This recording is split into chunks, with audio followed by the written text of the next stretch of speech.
Here we go. All right, here we go. We are live. Welcome, everybody, to the Redeemed Legion podcast. This is episode 7, and we are very excited to have everybody with us tonight. Before we get going, real quick, just a couple things. Guys, our social media has been blowing up recently. We've had a lot of new people watching us on social media, and we really appreciate that. A lot of interaction. And just encourage everybody that's listening to this to check us out. TikTok and YouTube are our biggest platforms. We're doing some stuff on Facebook too, so check us out at Redeemed Legion on those platforms.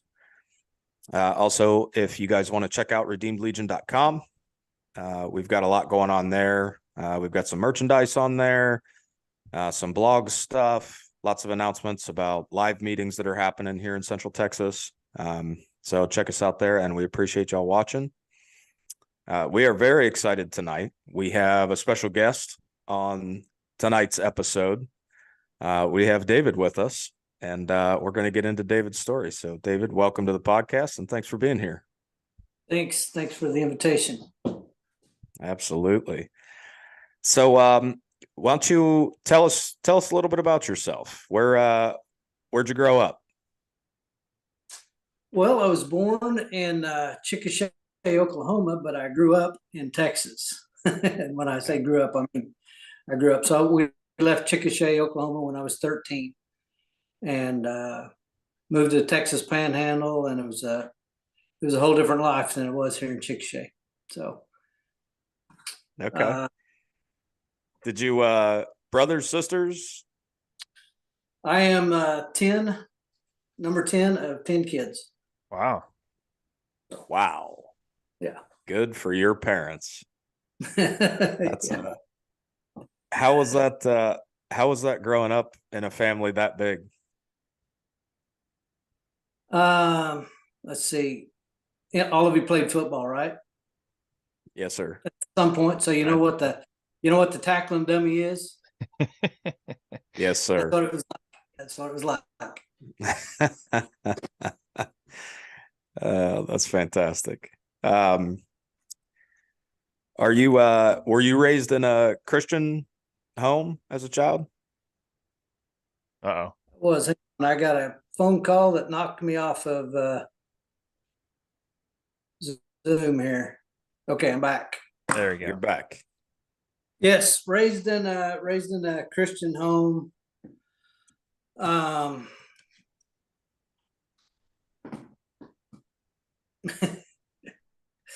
There's a lot to that answer. So raised in a Christian home, but man, I didn't know how real God was until I was 50 years old, right? Okay. So when he reveals himself. Yeah, agreed. Can you expound on that a little bit? What did church life or church education, Bible education, what did that look like growing up? Just going to church every Sunday, every time the door was open, we go to church, and I guess I was saved at 15 years old, but didn't really know a lot about what that meant. It didn't change my life any. Later, we're going to just get right into the meat of it. So later, after being baptized at 15 years old, I got a girl pregnant. And so that was a defining moment in my life. It changed my life. But, being grown up in the church and not wanting to disappoint my parents or the church, I didn't tell anybody. Right. So it's one of the things we did. We had an abortion.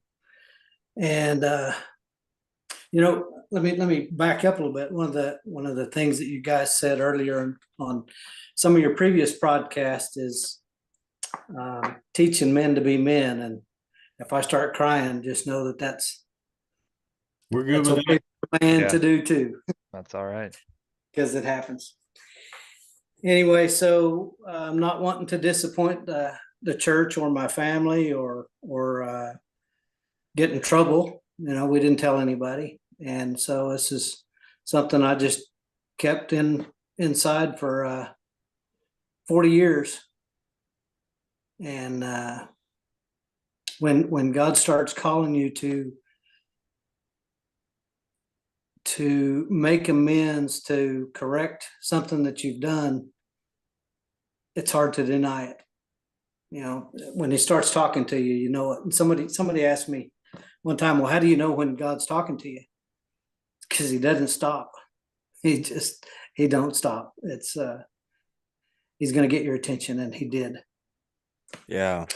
So it was about less than 10 years ago, probably. I confessed at a family reunion what I had done at 15 years old, and as soon as I let it out, God started working and putting things in motion for me to help other people to make it through the same kind of situation. So it's led us to, my wife and I, to 2 different ministries that we run. So if we can just go back there, and completely up to you what you want to share. But we talk to a lot of guys, and we have a kind of a wide ranging audience age wise, but certainly there's some guys that are younger that listen to this stuff, and I think your story is really powerful. So if you can just kind of expound on what happened when you were 15, and then you had a lot of formative years after that. How did that affect you going forward? You were 15. I mean, a 15-year-old kid's still got a lot of years left to kind of develop into the person he's going to be. So how did those events affect that for you? Well, I think never really thought about that, other than it taught me to hide things, right? If I can hide that, I can hide anything. I probably got to be a pretty good liar out of that. I don't know. But just, I think that was the main thing, is just learning that you can hide things from people. You can hide things from God, or you think you can. Yeah. So all that happens, and you learn to hide things, and you've got this history now as you're growing older. What happened what'd you do after high school? Right out of high school, I went to work in the oil field, and really had good jobs, just one after another. Worked basically for 7 different companies for almost 40 years. That ended up being, just one rolls into another. And I think the last 14 years was with British Petroleum. Very well paid. It was a great career, but it was making money, trying to raise your kids, be somebody in the town. Even to the point of trying to be somebody in the church. And I think probably one of the biggest defining moments in my life was mid to late 30s, and I've got 3 kids, and my middle son, or my middle kid, was a son, and we went to church one day, and I'm doing the church thing, and I don't remember what the sermon was about or anything like that. But after church was over, you know how it is when you get the kids ready for church and nobody's getting ready, so you yell at them, and maybe a few cuss words, whatever.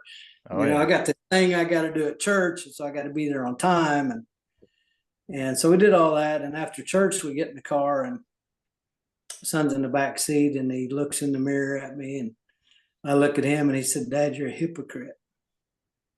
Wow.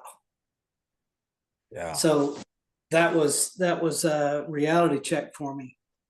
And so you would think if you were going to correct something, you would correct it right then, but I didn't. I basically didn't go back to church for 10 years or so after that. Right. It's like, I don't know what to do with that. I don't know how to not be a hypocrite. That's, I don't know. It's just, it was in me. Right. So ran from God for a while and chased money and thought I was somebody and ended up losing my family over it. Got a divorce, and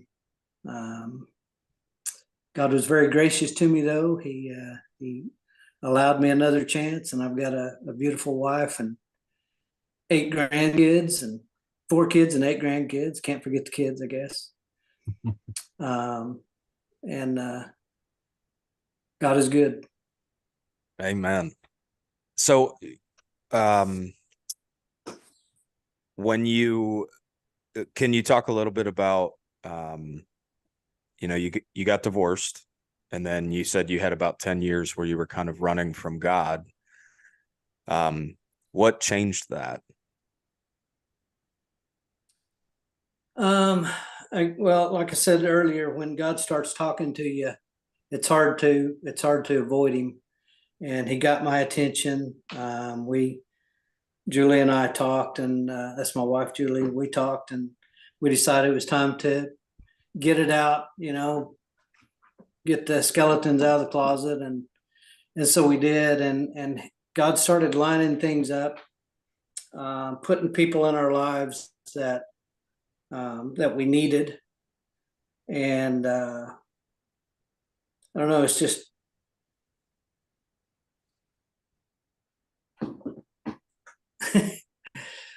I don't know. It's hard to explain how he got my attention, but he did.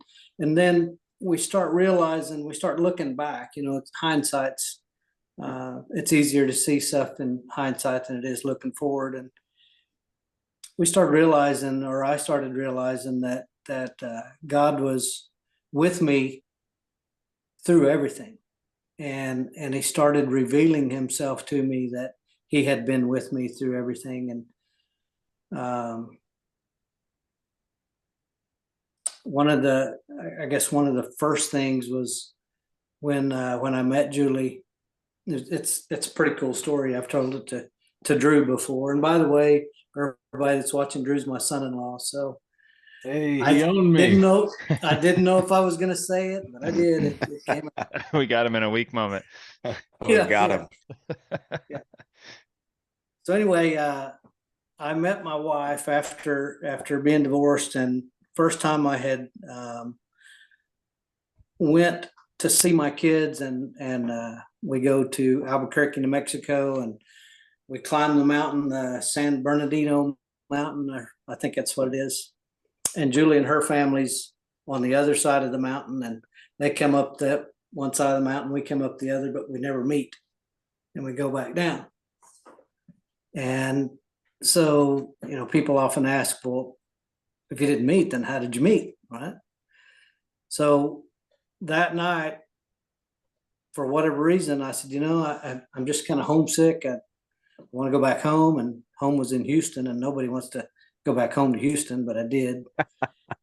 So I changed my flight, and she changed her flight the same night. We both ended up on the same flight, which is 3 flights out of Albuquerque to Houston, which Albuquerque to Austin, I think it was, and then to Dallas, and then something like that, 3 flights. And so we had a lot of time to sit by each other. So the last seat on the plane, and I got to sit by her. So that's how we met. No way. And that was looking back, that was kind of an eye opener. It's like, we didn't have to meet that night. We shouldn't have met that night. Right. But God orchestrated it to where we did. And we've been together ever since. So that's an amazing story. I don't know how people think that things happen by chance. Yeah, that's amazing. I think a point to, well, just something I want to ask you, because we talk to a lot of guys that, go through periods like you went through, where they're kind of struggling. Maybe they walk away from their faith, things like that. Would you say during that time, during that kind of 10-year stretch, would you say that I know you said you were running from God, but was there ever a time when you were seeking God out of that? Or do you think that he really just brought you back in? He just pulled you in. Does that make sense? Yeah, I think it was him seeking more of me than I was seeking him. Okay. Yeah. Yeah. Yeah. He was pursuing me. Yeah. And I think that's an important point to make here. Because like I said, we talk to a lot of guys that are just feeling lost, or they're, have kind of walked away and things like that. And the point I'm getting at is that you're a living testimony to God seeking us out, God drawing us in. It really is his power and his love that draws us to him, right? It's not necessarily the other way around. And I think that's just an important point for guys to hear. Yeah. I really didn't want to be found by him, I think. Yeah.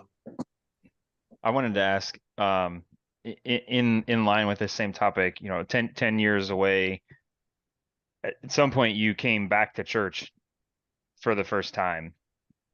Do you remember that time? Like the first time that you came back to church? Not really, but I remember because it took a while to find a church family, but I remember the first time that I actually found a true church family that I felt loved in and felt a connection with. I do remember that. Yeah. I was curious if we could just talk through a little bit about what that was like, because I think that a lot of times guys, when they get separated from church, whether they've never gone or they've done some things in their life and then they've drawn this line and faded away, it feels more and more of like a mountain to break through and go back for the first time. So I'd love to hear if you remember any of like sort of your story and moments and decisions and like how that happened. How did you end up back in the building again?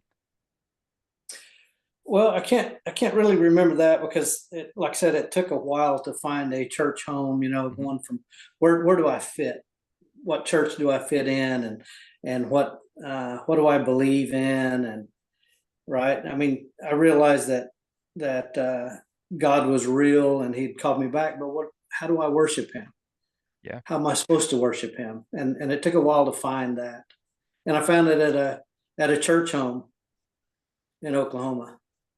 And I realized after going there and them feeding me God's word and feeding on God's word, that a lot of the stuff that I grew up was it was a form of worship, but denying the power, like the Bible says.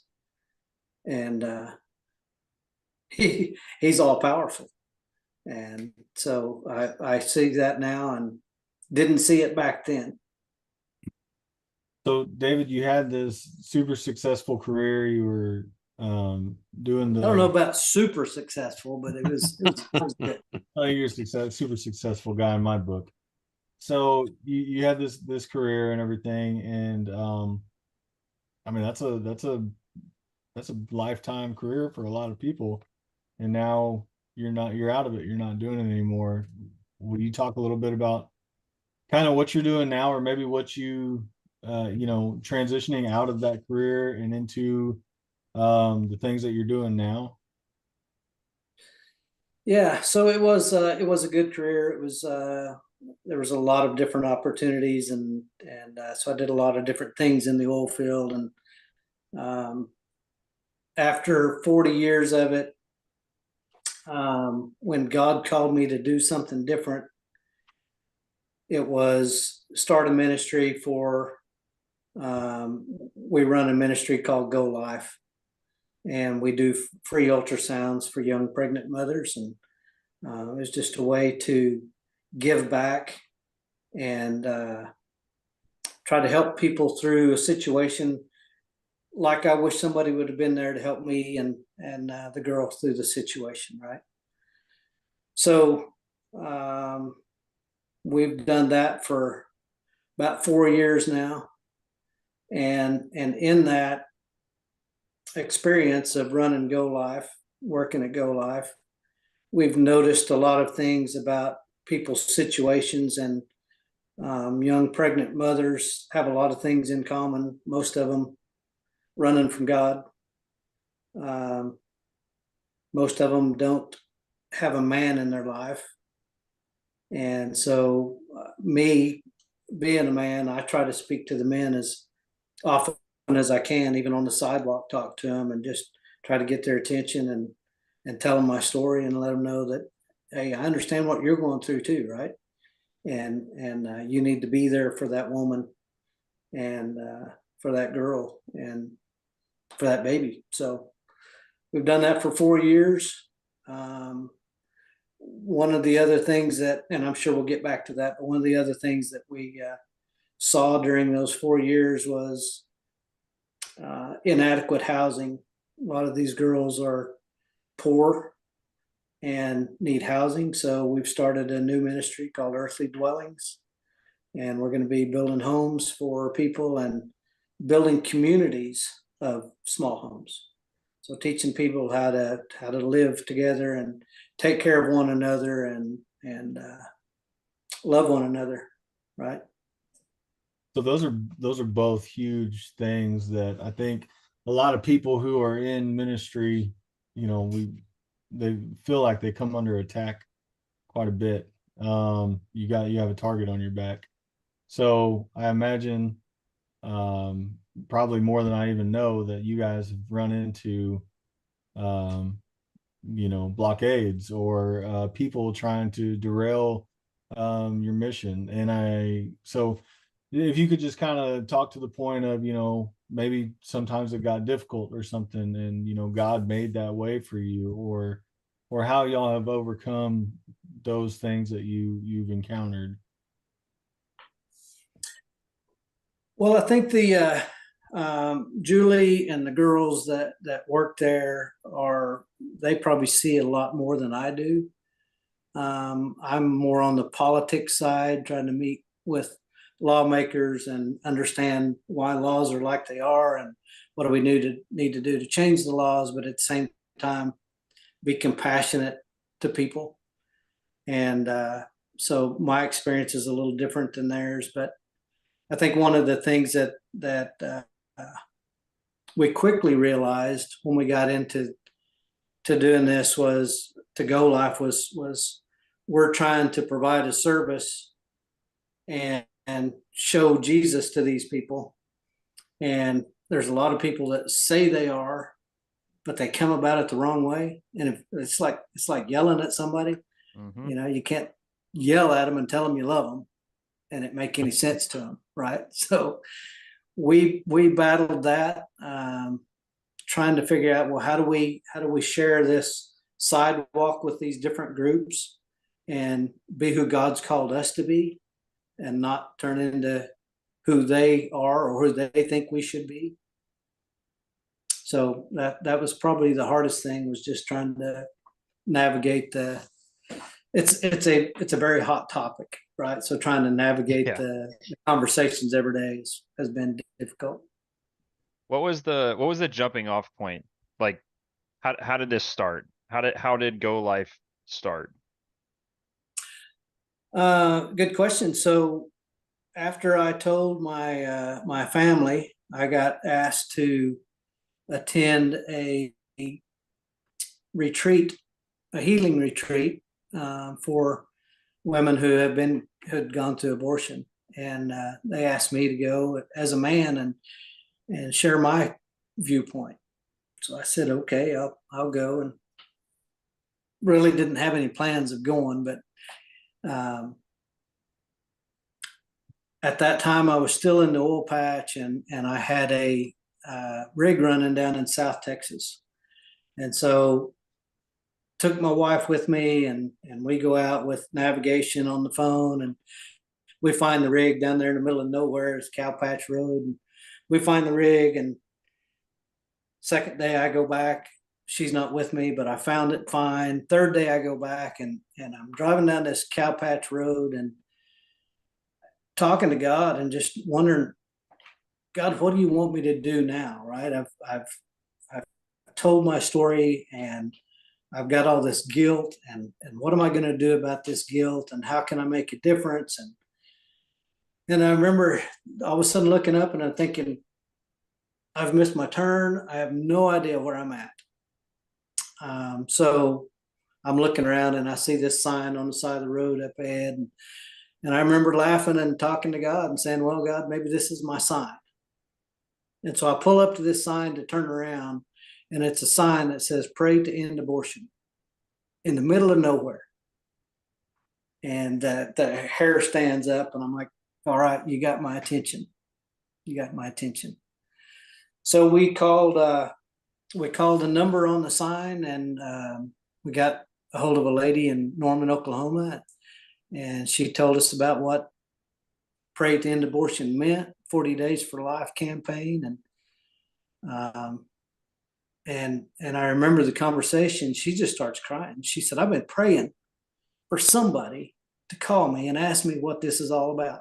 And she said, you're the first one that ever called, and you wanted to know what this is about. So we just hit it off. And so I felt like, okay, there's something here. I need to go to the abortion clinic and figure out what this is all about, what is happening, and try to equate it to what I went through, what we went through at 15, and make sense of it, right? So we did, and started going to the sidewalk and just watching people and figure out again how we fit into this. And I went to the retreat, and after the retreat was over, it was a 3-day retreat. Never cried so much in my life, just not for me, but for listening to these women tell their story and understanding that, wow, everybody came to this decision to have an abortion for different reasons and different dynamics in their life, and it was just powerful. And so after it was over, one of the girls that worked there, she said, I want to go show you a prayer garden. And so I said, okay, we'll go see the prayer garden. And we're looking at this prayer garden, and it's across the street from an abortion clinic. And I'm just thinking, somebody needs to be out here providing free ultrasound for these ladies right here, right? And something catches my eye, and I look over to the left, and there's this mobile unit, and it says GoLife on it. I'm like, what is that? So it was GoLife Mobile Medical. And so we went and talked to them and told them what we were thinking. And we were wanting to maybe start a business like that. And they said, well, don't waste 4 or 5 years of your life trying to get this done. Join us. So we did. So we started the first branch in Norman, Oklahoma, and it just took off from there. And we've been doing that for 4 years. And That's It's amazing. saved hundreds of little babies. That's the cool part. Yeah, that is amazing. Can you give us just us and the listeners, can you give us just an example of one of these encounters that you've had? You know, you get a young pregnant lady that's, you know, considering her options, and then she runs into you guys, right? And you take off and you do your thing. What does that look like? How does that go? It has to be I can only imagine it's an amazingly powerful experience. It is, and there's so many different experiences. None of them are the same. Those are the great ones where you make a difference, and you know you made a difference, and you get to see that baby down the road a couple of years later. We've had a few of those where they'll bring them back, and we get to see that. The majority of them are not that way. The majority of them is people are determined whether it be a grandmother taking her granddaughter in to get an abortion, or we know we've seen a lot of incest and family molestations and stuff like that, where they're bringing them in and they are very hostile. They don't want to talk to you. They don't want God. They don't want a solution that we have to offer. They want to end that pregnancy. So those are the hard ones, ones that you wish you could have done better. You wish you always critique yourself. What could I have done? What could I have said to that person or not said to that person? Those are the tough ones. The good ones are the ones that come in and you know that they're abortion determined, but when you hear them in the room there getting the ultrasound, and all of a sudden they're laughing and they're happy and they're excited that they're going to be a parent. Those are the good ones. Wish we had more of those. We were all that way. Yeah, that's amazing. What how does I know you said you dealt with the political side of things more, and I assume you're talking to legislators and different folks like that. What does that look like? How does that process even work? How do you get in the door? It's pretty easy to get in the door. It's more difficult to get their attention and get back in the door the second time. Right? If you're their voter, their constituent, they're going to let you in the door and they'll listen. But I think, again, I had to differentiate myself from the people who were going to go in their office and yell at them and demand things, right? Again, fruits of the Spirit, right? You go into an office and you think peace, patience, kindness, goodness, gentleness, faithfulness, and self-control. Give me all those. And that's difficult at times when you're talking to lawmakers and legislators, and but they're human too. They have hearts. They want to do the right thing. It's not always easy for legislators to do the right thing. In my mind, they're doing the right thing in their mind, and they don't always coincide. But just it's an ongoing thing. It's just you got to stay constant with them, building relationships with them, and show them kindness and respect, and then eventually they come around. What's the sorry, Brendan, did you have another question? No, go ahead. What's the biggest thing you think that you could benefit from on your mission at GoLife specifically right now? Like if there was something, anybody that's listening to this that is inspired by to help or to pray about, even, like what does that mission need? Well, prayer, they always say prayer first. And in this case, that's exactly what it is. Prayer is needed more than anything. And I've often said that if somebody gave us $1 million or $10 million, that's not what we need. We need awareness more than anything. So it's just since 1973, abortion was deemed legal in 1973. And so you don't just turn culture upside down because of the latest law, right? Roe being overturned doesn't mean it's not still first and forefront on people's mind when they get pregnant. Well, we got to get rid of it. This is not our time. So it's just going to take a lot of time. And again, that kindness that we got to show to people, and understanding of how they got there, and help them to get out of the situation that they're in the right way, not the wrong way. So there's a lot of you can find facts to support anything you want to support, right?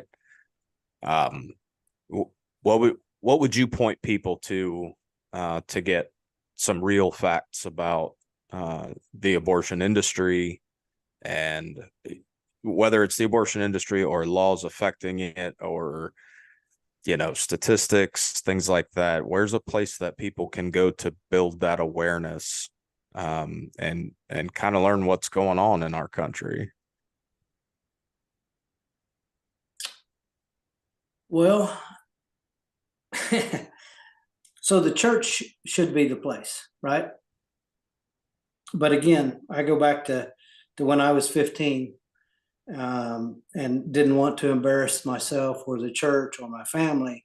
So you don't go there. So churches need to talk about it. They need to be more open about it. And we try to go to a different church every Sunday or every other Sunday, and just get our foot in the door. And I think getting your foot in the door with the churches is harder than it is getting into the legislator's office. Churches really don't talk about it.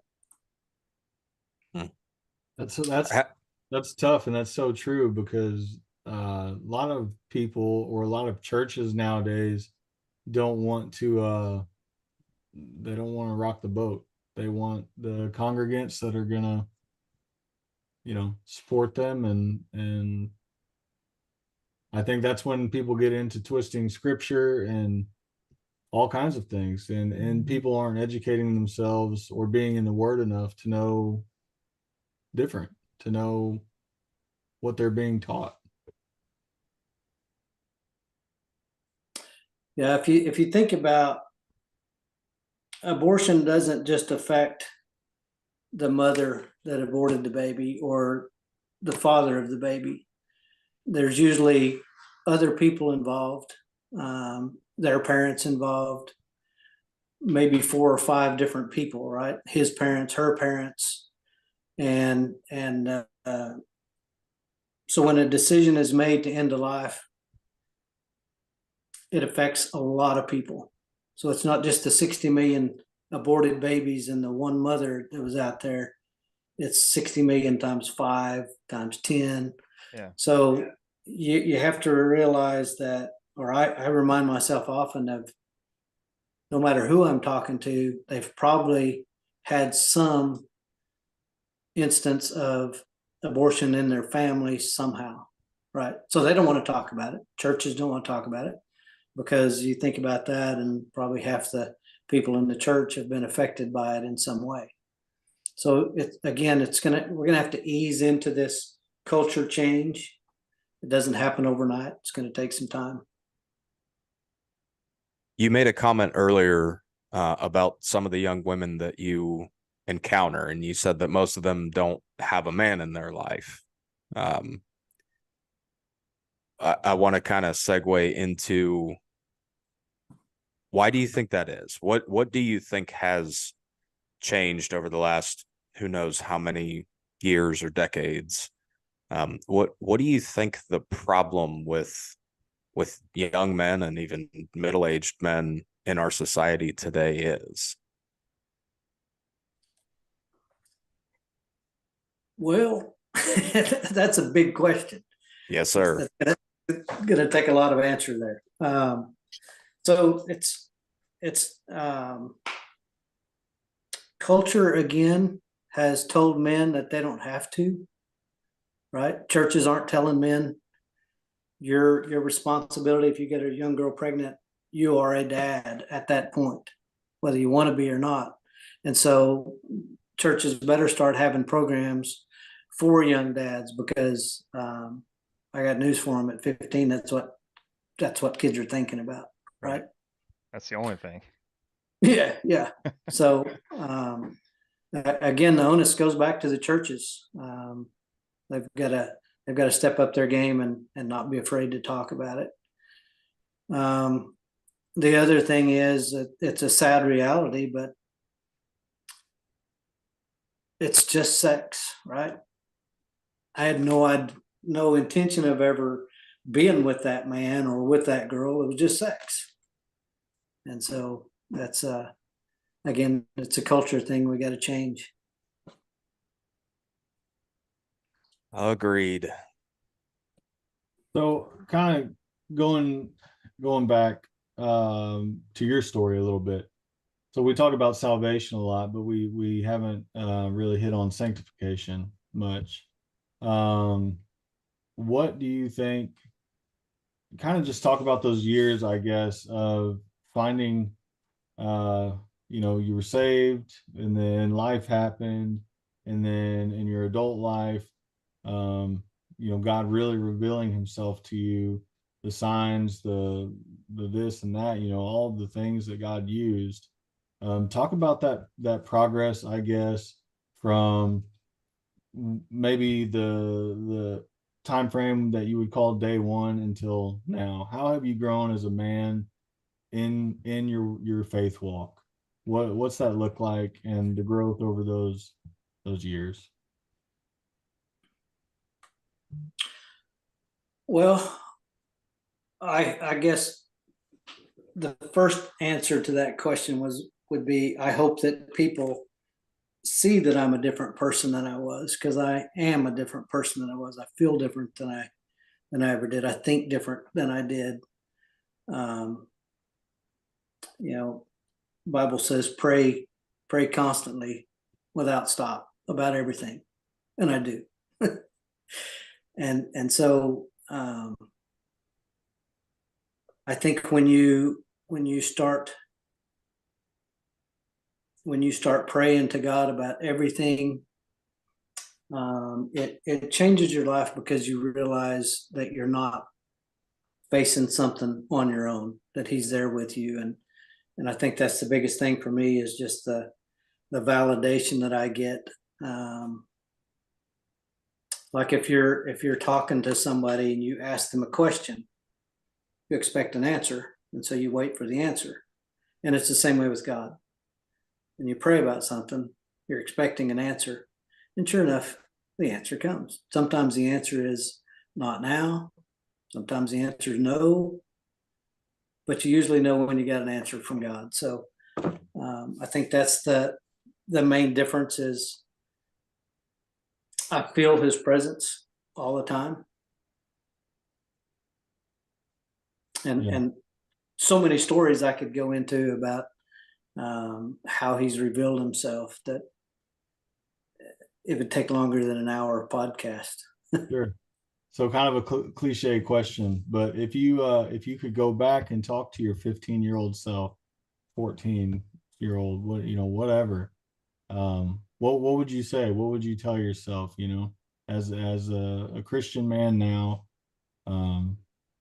What would you tell that young David? You mean, what would I tell my grandsons? Yeah, that too. Yeah. Because that's really what it comes down to, is I can't go back and change me, but as part of being a grandparent is you get to tell your grandkids and show them, right? I can tell them, but showing them how to live differently is much better way than telling them how to live. So I hope I don't let you down in that, Drew. No, you hadn't yet.